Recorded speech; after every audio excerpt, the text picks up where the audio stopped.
Sex workers have been resisting Bill C-36 since it regulated sex work in 2014.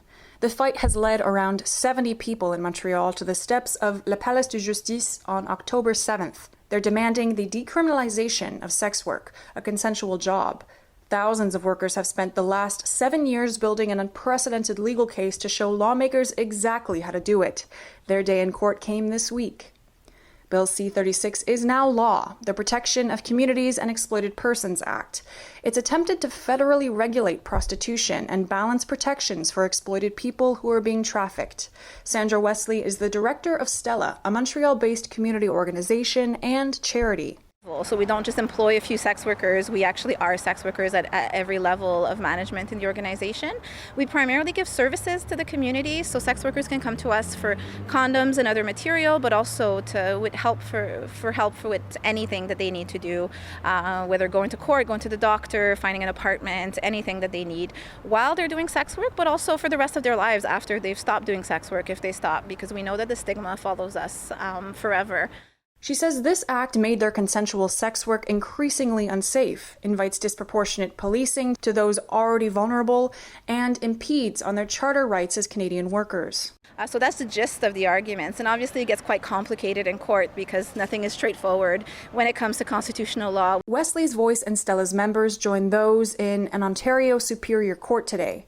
The Canadian Alliance for Sex Workers Reform and a handful of individuals launched the first sex worker-led challenge to this act in 2021. They finally took the stand in Toronto 5 days ago. This solidarity gathering comes on the last day of those hearings. And our central thesis is that they are creating dangerous conditions. They're imposing dangerous working conditions on sex workers, and that's not permitted through the Charter. The National Alliance represents 25 different groups of sex workers, 5 of which are based in Quebec. Adore Goldman is a sex worker and organizer of Sex Work Autonomous Committee. They say they're asking for labor and human rights, and that these past years are proof that workers aren't being protected. We are colleagues who continue to suffer the impacts of the law. Some of them are deported, some of them lose custody of their children, some of them were murdered. So for us, it's a pressing matter.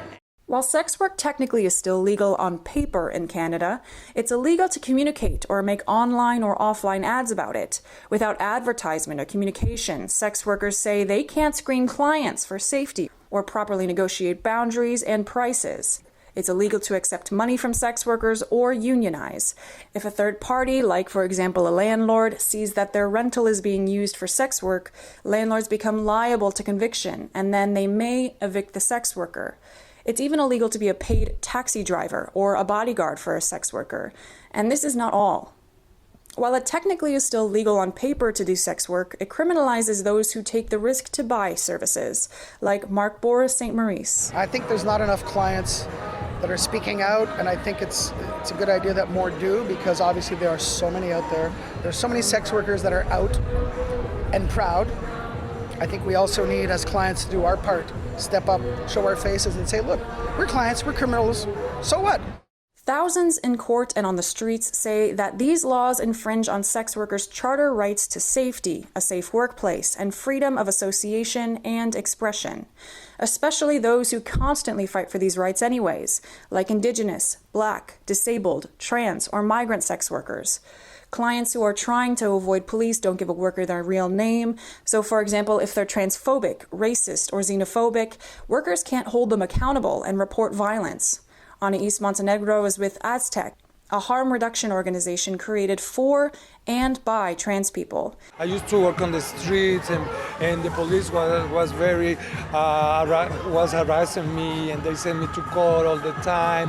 And I had a hard time when I used to work as a sex worker. Now I'm helping my people, especially new arrivals. She says that she's been half uncomfortable and half hopeful watching this week's hearings because this challenge takes time.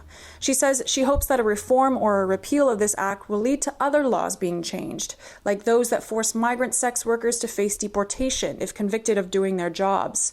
Some people with precarious status in Canada might be drawn to the profession because it's one of the few sectors that could pay under the table.